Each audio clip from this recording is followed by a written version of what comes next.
Olá, estamos de volta com o programa Você Pode Ser Feliz aqui pela Rede Século XXI. E, claro, conseguindo levar até você a graça de Deus através de todo o projeto de evangelização que a Associação do Senhor Jesus tem. Um projeto que pretende, de todas as maneiras, entre todas as maneiras, levar até o seu coração uma mensagem de paz, uma mensagem de esperança. É por isso que a gente está aqui todo dia. Todos os dias a gente está aqui levando a você essa mensagem, porque a gente sabe que isso é importante para todos nós. Se é importante para nós como padres, eu tenho certeza que é importante para você também, que nos acompanha todos os dias aí. A Maria José Prado Longo, ela é de Jaú, no interior de São Paulo. Ela pede uma oração por toda a sua família. A Adélia de Oliveira Santos, ela é de Bacaxá, lá no Rio de Janeiro. Ela pede oração pela sua saúde, pela saúde de Sebastiana e também por toda a sua família. A Célia Aparecida Rodi, ela é de Valinhos, aqui no interior de São Paulo. Ela pede oração por todos os desejos do seu coração e eu espero que esses desejos sejam bons desejos para que você, claro, também possa, rezando por você, rezar também por outras pessoas. Como, por exemplo, ela pede pela cura de suas ansiedades, pede também proteção e discernimento, sabedoria em sua vida sentimental, emocional, financeira, profissional e também pede proteção para as famílias Rodi e Ferretti. A Aparecida de Lourdes Grava, ela é de Auriflama, no interior de São Paulo, pede oração por ela mesma, pede por cura e libertação de todos os traumas, pede também por sua saúde, pede pela saúde e proteção da neta Isadora, pela saúde e proteção de Ian, pede também por Kleber, Karina e seus filhos e por todos os seus familiares. A Francilene, ela é Francilene Nascimento de Cavalcante, ela é de Zedoca, lá no Maranhão. Ela pede oração em especial pela saúde, conversão e libertação dos vícios do álcool do seu filho Rafael. Pede também por ela mesma, por toda a sua família. Quem também escreve pedindo orações é a Sônia Beatriz Demenig, de Nova Petrópolis, lá no Rio Grande do Sul. Ela pede oração por sua irmã Adelaide, por ela mesma, por cura e libertação. Maria Durval Costa, ela é de Presidente Epitácio, no interior de São Paulo, pede oração por sua saúde, por saúde de Helenir Gregório Silva, por Lucimara e também por toda a sua família. Faça como esses nossos irmãos e irmãs aqui. Ligue para nós fazendo seu pedido de oração, 0 operadora 19 3871 9620, ou então pelo e-mail serfeliz@rs21.com.br, ou então pelo Facebook, facebook.com/Rede Século XXI. E a gente, claro, vai lendo aqui ao longo do nosso programa todas as suas intenções e todos os seus pedidos. Para nós é sempre muito importante isso. Eu tenho certeza, eu diria absoluta, que todos os nossos apresentadores aqui, eles ficam felizes em apresentar diante de Deus todas as suas intenções. Porque a gente sente que é bom quando alguém, por exemplo, diz assim, olha, eu estou rezando por você, peço a Deus por todas as suas intenções. A gente que é padre se sente muito bem com isso, eu tenho certeza que você também. Por isso, liga para cá, faz o seu pedido de oração e eu vou colocar aos pés da Sagrada Família tudo aquilo que é bom para você. Muito bem, eu havia comentado com você que hoje é dia de Santo Inês, um dia muito importante na nossa igreja, Marte, Virgem Marte. Uma celebração que nos traz uma alegria muito grande, saber que Deus sempre vai conquistando pessoas através de muitos testemunhos. E o testemunho de Inês para nós é sempre muito importante. Por isso eu convido você a assistir agora, acompanhar comigo um VT sobre essa santa que muito contribuiu e muito fez para que toda a nossa igreja hoje pudesse conhecer o seu próprio caminho. Assista comigo. Olá, Maria do Rosário.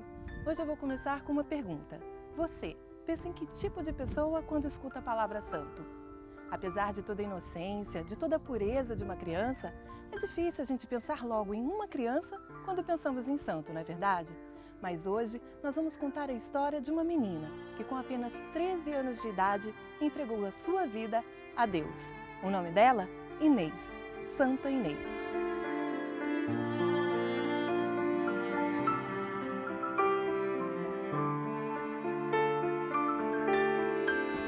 Inês nasceu em uma família nobre, em Roma, na Itália, e desde criança foi educada a praticar a fé cristã.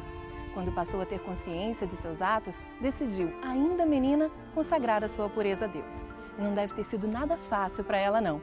Inês era tão bonita, tão linda, que a sua beleza e a sua riqueza atraíam os jovens da mais alta nobreza.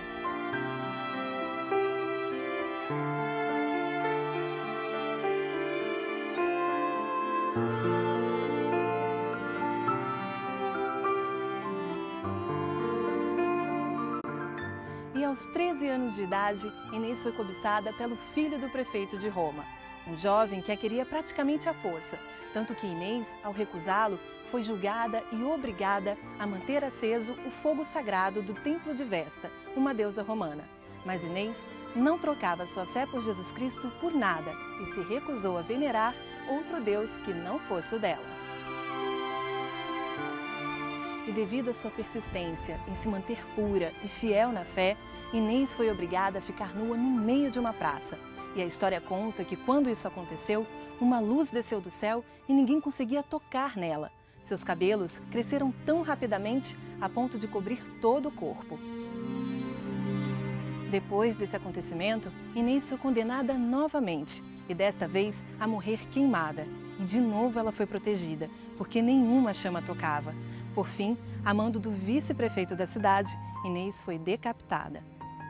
Isso aconteceu em Roma no dia 21 de janeiro do ano 304, dia em que Inês testemunhou ao mundo o seu amor a Deus.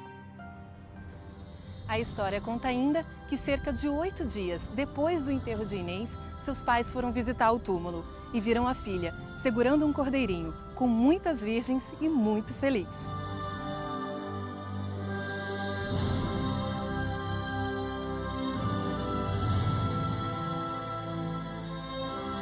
Santa Inês, ela protege o jovem no mundo atual das dificuldades, de tudo aquilo que impede de realizar a vontade de Deus. Ela é uma santa que tem nos protegido, tem nos ajudado e manifestado a presença de Deus na vida de muitos cristãos e cristãs, desde capelas a catedrais, com o nome de Santa Inês. No Brasil ela não é muito conhecida, mas pelo mundo afora, sempre alguém vai lembrar de Santa Inês, mártir do século III, fiel a Jesus Cristo, que deu a vida para testemunhar que Jesus Cristo é o Senhor da vida, é o Senhor da história.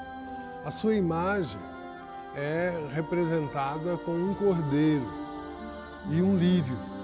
O cordeiro significa a pureza, a simplicidade, o lírio também a pureza. Essa data 21 de janeiro é a morte, porque para nós cristãos é diferente. Comemora a morte ao invés do nascimento, porque a morte é o nascimento definitivo para Deus. Acredito que a data 21 de janeiro tenha sido o martírio de Santa Inês. Assim como ela consagrou a vida ao serviço, ao anúncio de Jesus, assim ela nos ajuda, cristãos e cristãs, a profetizar a nossa fé e estar vivendo unidos a Jesus Cristo.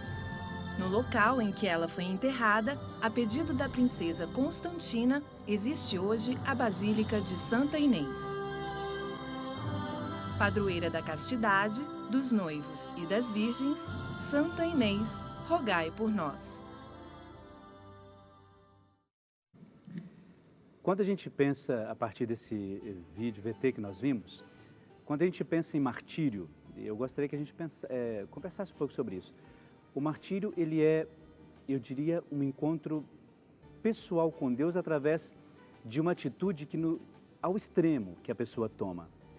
Ao extremo porque, diante de todas as outras coisas que poderiam acontecer na vida daquela pessoa, na sua consagração a Deus, o martírio faz com que aquela pessoa, nesse gesto de bravura e de entregar a sua vida, não negar a sua fé, ela passa a ser reconhecida porque o seu ato foi tão intenso em relação à sua fé, que todas as outras coisas na sua vida passou a ser relativo, não teve valor nenhum. Com Santa Inês, justamente aconteceu isso. A entrega desta mulher, desta jovem ou desta adolescente, foi uma entrega tão intensa que todas as outras coisas não eram mais importantes para ela. E você viu bem no VT que foi apresentado, a pessoa, ela entendeu a ação e a vontade de Deus de uma maneira tão plena na sua vida, que a nobreza, a riqueza, qualquer vida, o contrária que ela pudesse imaginar na sua vida, não fazia sentido. O que importava para ela é a sua consagração a Deus. E aí, para mim, fica um gesto que às vezes nós perdemos hoje. É um gesto de comunhão plena com Deus pela fé, que todas as coisas só passam a ter sentido, todas as outras, quando a fé é vivenciada bem. Então, para Inês, a sua felicidade estava justamente na sua consagração a Deus.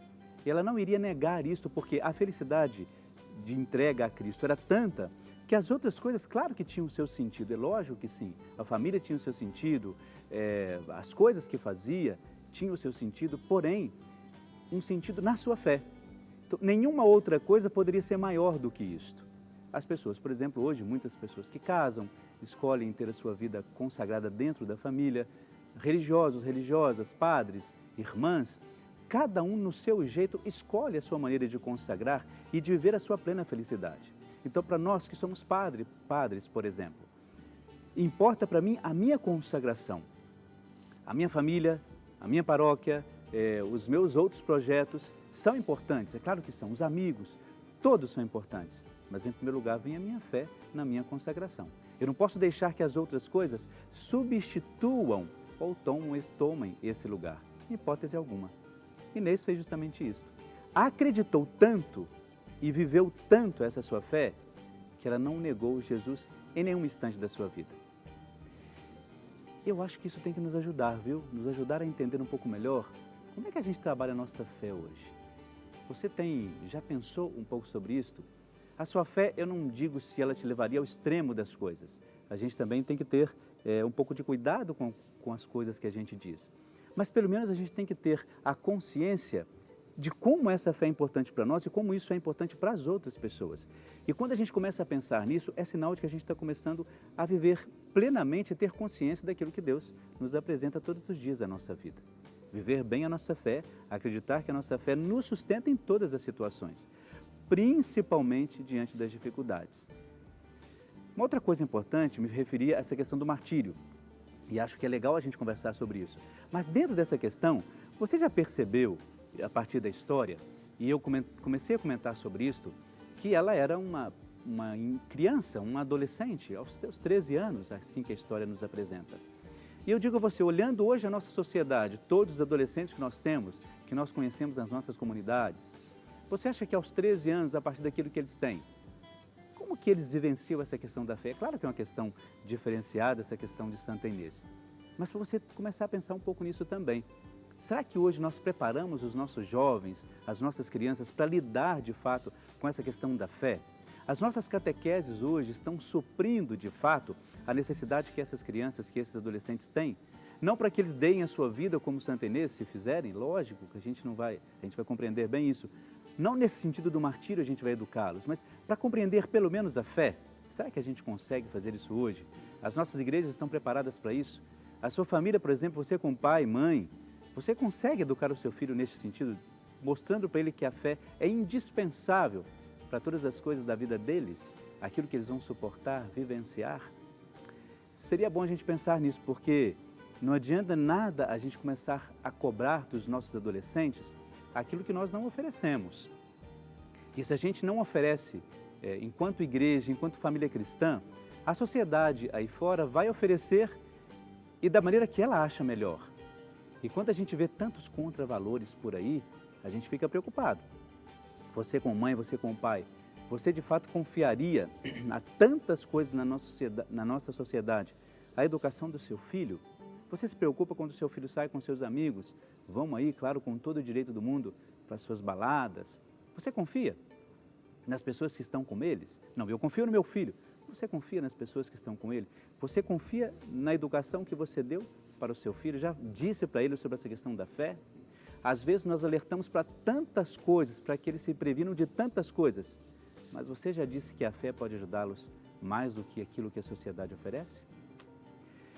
É isso aí, nosso programa de hoje, Você Pode Ser Feliz, quer te ajudar a pensar um pouco nessa questão. Daqui a pouco a gente vai voltar um pouco essa questão da fé, voltar também essa questão de como nós vivemos a partir da nossa liturgia de hoje, da leitura de hoje tão bonita. Será que a gente consegue entender melhor a nossa fé em Deus?